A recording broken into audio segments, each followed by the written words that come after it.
This is Channels Television's breaking news. बिस्मिल्लाहिर्रहमानिर्रहीम। अस्सलाम वालेकुम नाजरीन, आप देख रहे हैं सरेआम CID न्यूज़ में हूँ शहरवानो। खबर शामिल करते हैं गुजरांवाला से, जहां से में रिपोर्ट करें राजा नादिर महमूद। इनका कहना है कि किला दीदार सिंह में आज रोड बनाओ तहरीक का एहतजाजी धरना हुआ।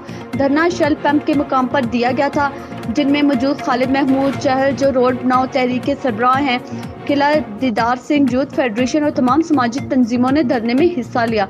धरने में मौजूद जनाब अबू बकर सदर पाकिस्तान पासवान ग्रुप, सदीकी एहसान बट रहनुमा जमात इस्लामी, राना इरफान सदर मोबाइल मार्केट किला दीदार, मौलाना अताउल्लाह मोहसन रहनुमा मरकजी जमात अल तौहीद सुन्नत, रियासत अली काजमी रहनुमा मुस्लिम लीग नून, साजिद सुलेमान समाजी कारकुन ने शिरकत की। धरने में मौजूद शुरका से भी खिताब किया गया था। अरसे दराज से टूटी हुई सड़कें और जगह जगह पानी के तालाब और इनसे दरपेश तकलीफ से आगाह किया गया। धरने में मुतालबा किया गया कि आलमे चौक से लेकर किला दीदार सिंह रोड को नए सिरे से तामीर किया जाए। अगर हमारे मुतालबात ना माने गए तो धरना इसी तरह जारी रखा जाएगा। एहतजाज के दौरान AC सदर सारिया हैदर साहिबा अपनी टीम के हमरा धरना के मुकाम पर पहुंचे और चौधरी फैसल मुराद वड़ाई से रोड के मुतालिक मुज़ाकरात किए गए।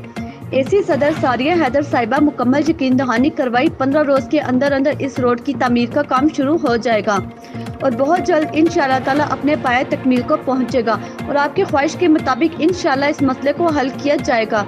मुज़ाकरात कामयाब होने के बाद एहतजाजी धरना ख़त्म कर दिया गया। धरने की क़यादत खालिद महमूद चहल ने की। कहा कि अगर हमारे मुतालबात पर अमल दरामद न किया गया तो धरना दोबारा भी दिया जा सकता है। मज़ीद अपडेट्स के लिए हमारी वेबसाइट विजिट कीजिए www.sareamcidnews.com।